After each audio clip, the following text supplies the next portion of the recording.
Three candidates are in the running for 2 seats on Cupertino City Council. As part of the City Channel's ongoing coverage of this race toward Election Tuesday, you're about to see an up-close and personal introduction to one of those 3 candidates. This is Candidates Q&A with tonight's featured City Council candidate, Richard Lowenthal. Tonight's segment was recorded on Thursday, September 16th. Hello, I'm Michelle Koo with the Cupertino Courier, and I'm here with Michael Cronk of the San Jose Mercury News. Welcome to Candidates Q&A, and today we are interviewing City Council candidate Richard Lowenthal. Welcome, Richard. Hello, Michelle, how are you? And Michael? We're fine.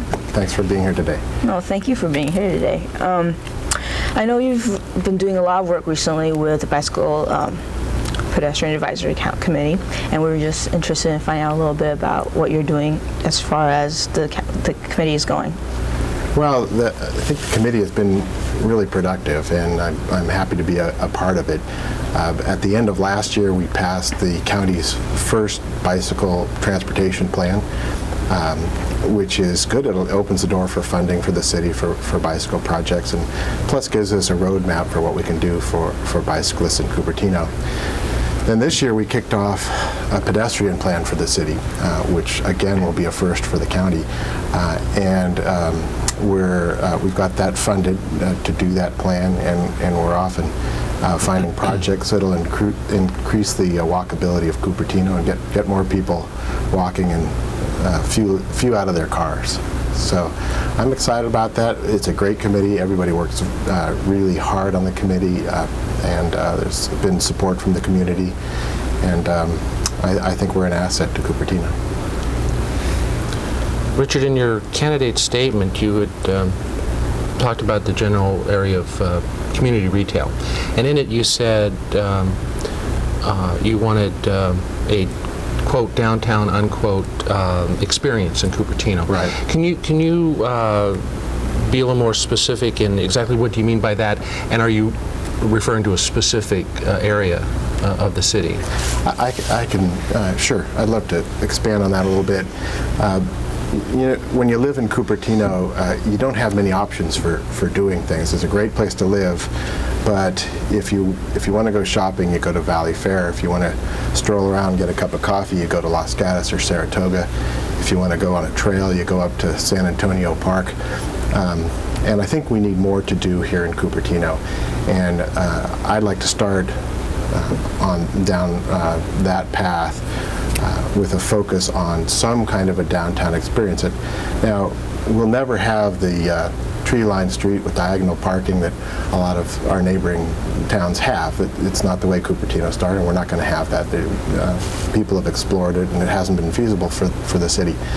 But there are things we can do to get the benefits of it. The benefits of having a downtown. It's a place where you can run into your neighbors. It's a place where you have a community that's more than a place to live, more than a bedroom community. You see people that your kids go to school with. You see your teachers out there shopping, and those kind of benefits, things to do in the city, we can have without having that classical downtown. Many cities now have either an approach where they have a plaza, central area where there's some pedestrian retail. There are other things to do. There may be a playground, but a place basically to hang out with your family and friends. And other places now, very commonly now, are pedestrian malls. Cities across the nation are doing that, and they're being very effective. And you know, San Jose will build one there at Town and Country, where Town and Country is now. I brought the nation's expert in walkable communities. He runs an organization called Walkable Communities that lives in Florida. I brought him here to Cupertino for a day to study the city, and we looked at the opportunities, and there's some great opportunities. The most obvious one is at Valco and next to Valco. Valco badly needs some reinvigoration, some revitalization, and that's going to happen. And now with the Jacobs Group wanting to see a more vital shopping center there, we're going to see changes and improvements which the city badly needs. But part of that needs to be an integration with a more walkable center for the city, and they're interested in that. They're interested in doing some of the attractors, which I think will be good for the city. They're talking even about possibly having first-run movies there on the east end of the Valco property. Now that's combined with Compact Computer, which wants to do a major development there in 16 acres that are vacant on Stevens Creek Boulevard just east of Valco. So that would be adjacent to this area that where we're looking at putting in more a new department store and possibly these movies, be in the same area where Compact has their 16 acres. I was involved in a discussion with Compact where we said, you know, if you're going to be allowed to build something there, we need to help you to help us with a downtown, and they were quite open to it. So I think that, you know, it's a great opportunity for us. It's great timing to have Valco needing some work and being ready for some work, and have Compact wanting to contribute to that. So I think we really do have a location there that we may be able to make work. Part of that will be some work on traffic there, because it's a difficult traffic area for us. The Wolf on-ramps and off-ramps from 280 are our busiest intersections in the city. So you wouldn't be able to do that without addressing the traffic issue. The other possibility is the Oak Shopping Center, which is kind of our downtown now, and is a great location, wonderful access, nice access to Memorial Park. It's out of date too, and it needs work. But I've talked to the owner of one of the prominent shops there, and he's interested in working with the community to reinvigorate the Oaks, and get it to be a shopping center for our new millennium, and the kind of place where you want to go and walk around and get an ice cream cone and spend some time. So the Oaks is up for that too. I think especially if we made Mary Avenue walkable, if you could walk across to Memorial Park and back, it would be a great addition. And if we could make the access over to De Anza College better, so that those students would be there patronizing the mall, I think together we could really have a nice center there, and a more walkable place, and a place where you come, you park, you spend half a day, and you do shopping and window shopping and have a cup of coffee and meet your neighbors and bring your family. So I think we've got some great possibilities for that.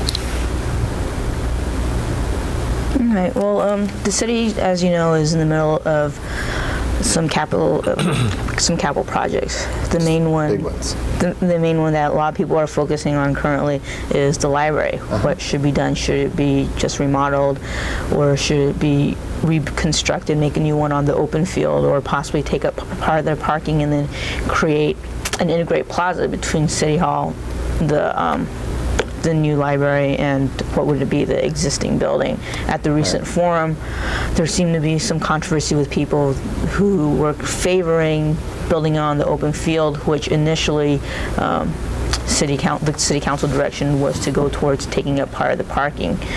What's your take on that, as far as which one you would hope to see?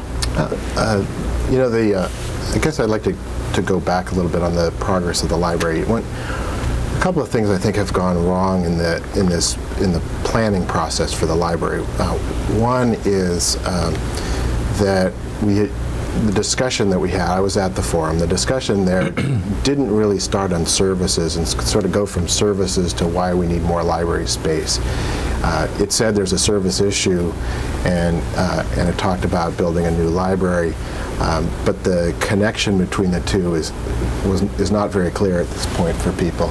I think, you know, what people want is more services. They want the library open more. They want enough computer terminals in there so they don't have to wait in line. They want more kids programs there. They don't want the kids to sit on the floor between the aisles. So I'm concerned, actually, that the approach taken to date hasn't started from services and hasn't been solution-oriented towards services. So I think that's important for the community, and part of the controversy you get from the community is that they don't like the process that's gone on. The other piece of the process, which I think has been very poorly handled, is that meeting Unfortunately, it came across as if the decisions have already been made, and now we're asking for the opinion of the community. And people really resent that. If people get an opportunity to give input, they want it before the decision is made. And so I'm afraid that whole session was clouded by those issues, a lack of community buy-in. And I think that's, frankly, where we should work first. The Senior Center is exactly the opposite. Wonderful process, community involved, everybody likes it. Everybody on every side of the Senior Center project likes it. And that's because they started grassroots, they started with what the people want. With regard to the specific issue of the library placement, I would like to look at it a little more. That the thing we have to take into account is that the library will expand again. The library, if we're going to spend $20 million, which is what we're talking about, it's got to be a good building. And we have to make sure, I think we have to start from there, that it's going to be a good project and a project with some future to it. And I think that's going to dictate more the needs. I had a discussion with the commissioner of CYSA soccer about this, because he's the one that's going to lose, right? He'll lose a soccer field if it goes there on the field. And he was completely pragmatic about it. He says, I love libraries. If we need that field to make a better library, let's go do that. So I think if you start with the community and you start with the needs and you show this is what has to happen, I think people will be fine with it. Well, I had a follow-up question to ask you about what you thought of the process so far in terms of the library. Right. You've certainly addressed that very adequately. Let's talk about an issue. I know you're on the Parks and Rec Commission and Bicycle Advisory Committee. The other candidates in the race, Michael Chang, of course, is an incumbent, right. And Orrin Mahoney has spent, I think, 8 years on the Planning Commission. That's correct. Yeah. So the issue of experience, do you think that you've certainly been involved in the city, you're certainly on the commissions, and do you think that you have the base experience in terms of city involvement to be an effective councilor? That's a great question. I think I bring another level of experience to this and another sort of experience which I think will be valuable. I do have some of the city experience. I've been on the Bike and Pedestrian Committee for a couple of years. I'm chairing that now. But I was a high-tech guy. I had a high-tech career, which was very successful, and I bring to the table some new experience, some management experience, which I think is going to be very important to our city in the next couple of years. There's a couple of reasons I think that it's vitally important. One is we do have these large capital programs. These programs, the Senior Center will be $4 million plus, maybe $4.5 million. The library will be $20 million plus, assuming that we go ahead with that project, which I think is likely. Our reserves are only $30 million. That's a big ratio. That's a lot of our reserves to spend for two capital projects. I was in the business for 20 years of delivering projects on time and on budget, and I think that experience will be extremely important to the city and a new thing for the city. We haven't done capital projects of this magnitude for a long time. Probably the last library renovation was the last one. And so, frankly, I think that experience is going to be vital. I've also been directly involved in hiring hundreds of people, and we have a very, very important thing to do in the next council. Probably maybe the most important thing we had to do is to hire new senior staffers. We know that there's going to be turnover in the senior staff of the city, and I think my ability to find good people, interview them, and select good people will be important. So I frankly think that right now my business background is going to be an important asset to the city. And as far as community involvement, as you know, I'm involved deeply in the schools. I'm on the PTA board. I'm on a site council. I'm on the technology council for a school. I teach in a school as a mentor to a club. I mentor a club in the high schools as well. I'm on the board of the high school foundation here and several other civic organizations, which I think have let me get involved in the community enough that I'm sensitive now to community issues, and I think I'm pretty aware of the process. Good. Well, another community issue that the city has started working on recently was the completed teen needs survey. And the two concrete ideas that were developed out of that was to possibly develop a skateboarding facility for teens or a drop-in center. Right. Where do you think the city should go with that? Well, I think we should do it. And you know, we surveyed the residents of Cupertino 2 years ago. Well, actually, just 1 year ago, 1998, there was a survey. 71% of the residents thought we should have some facilities here for teens, something for them to do. I think it's a great idea, and I think it fits into my vision for Cupertino, which is a more inclusive community, a place with things to do. You know, the current teen center is the 7-Eleven at the corner of Bub and McClellan. You know, that's where teens hang out, and that's okay. You know, teens like to hang out. I don't think the 7-Eleven minds much either, but we can do better than that. With regard to the skateboard park, I made a motion to put it on the capital improvement programs, and it is on that now in the CIP. It's unprogrammed because we don't have a budget for it yet, but it now has a place, and it's listed on some city documents. I think it's a good idea if done in the right place and done with sensitivity to the community, the neighbors, basically. Currently, what works well, I think, is the zone. You know, this program that Abundant Life Church does on Stelling. I think it's a great program. I've seen a lot of kids there, healthy, fun, well-controlled, sponsored by the church. So people do have a place to go and skateboard now, which is great. But I think the city should help there too. With regard to a teen center, I've spent some time looking into that, and we had a presentation in the Parks and Rec Committee about a teen center. The teens don't want sort of the sterile environment of a city, the city putting up a building and saying, this is where you go, and having city-run kind of Parks and Rec programs. They don't want it, and that's what their survey said. They want something to do, but they don't want it to be institutionalized, I think was the phrase that was used. So that's not the answer.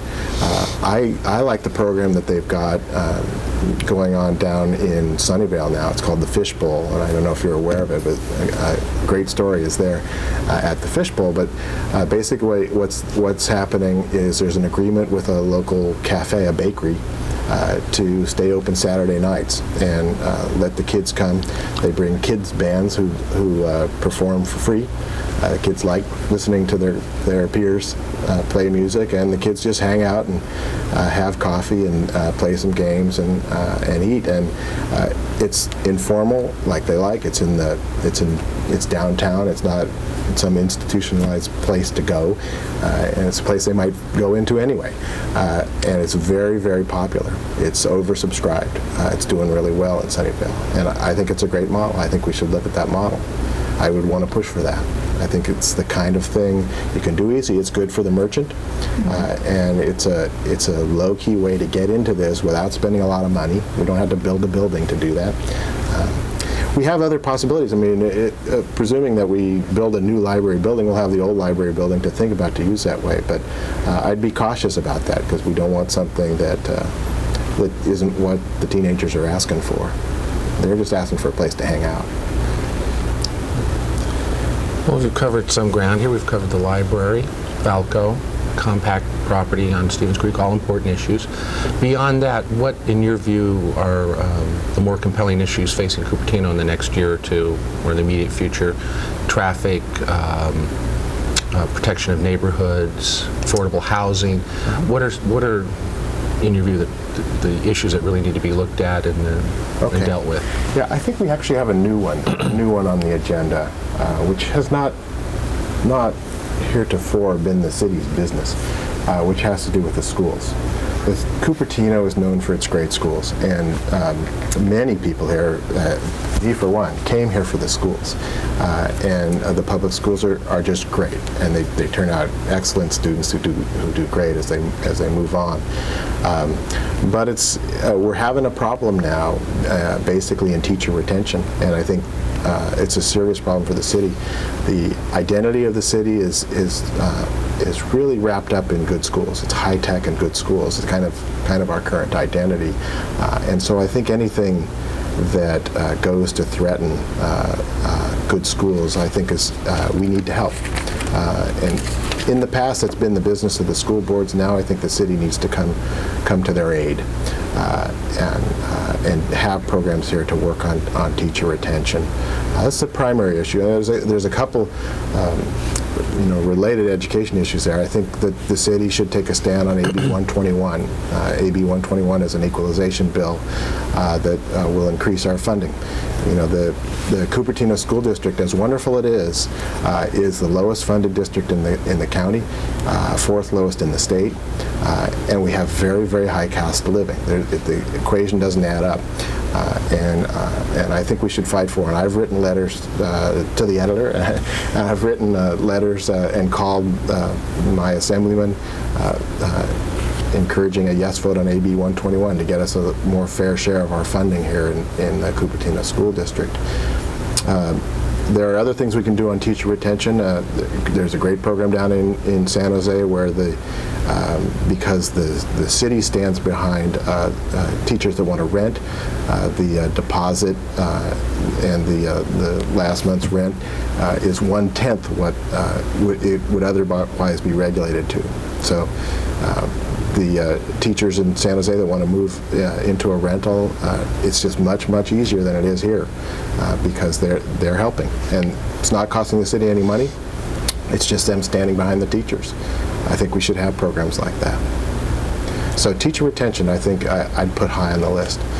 There's a background issue always here, which has to do with our level of immigration. We've had a lot of immigrants in Cupertino, and the demographics here are changing.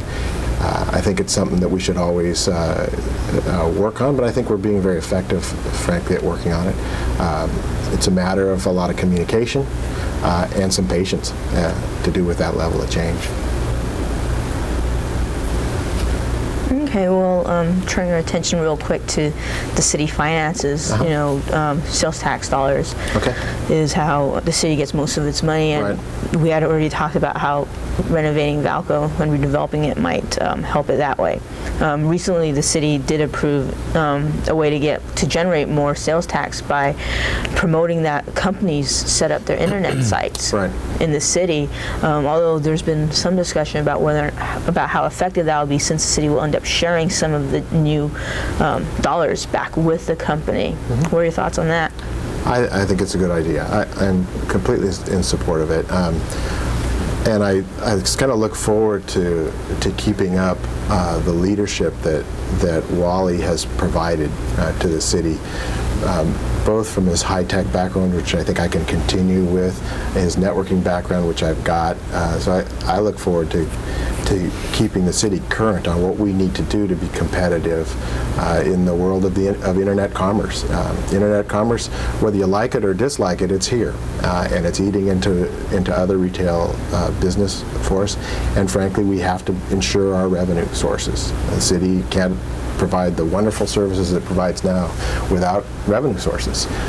So I think it showed forethought that we see the retail businesses being adversely affected by internet business, and us saying what do we need to do as a city to be sure that it's not going to hurt us, not going to hurt the citizens of Cupertino. So I'm in favor of programs like that. The details may not always be what people like, but you just have to do it. A city has to do that to survive. But in the meantime, on sales tax revenue, Valco sales tax has fallen from being 23% of our sales tax down to 18, probably 17% by now of our sales tax. I think the reinvigoration of Valco and of shopping in Cupertino, I think, is important too. That's going to be another way that we need to work on generating more revenue. I wouldn't do it by first aiming at revenue. I would do it by making shopping at Valco, making shopping here in Cupertino a good thing to do where everybody wants to do it. Make it a good experience, make the quality shops there, and I think just by its nature we'll start seeing more commerce, and we'll get back some of that sales tax revenue we're losing and be less dependent on the internet sales tax. Richard? time has flown. Okay. We're out of time. Thank you very much for joining us today. It's been a pleasure. I really enjoyed it. And good luck in your campaign. Thanks very much.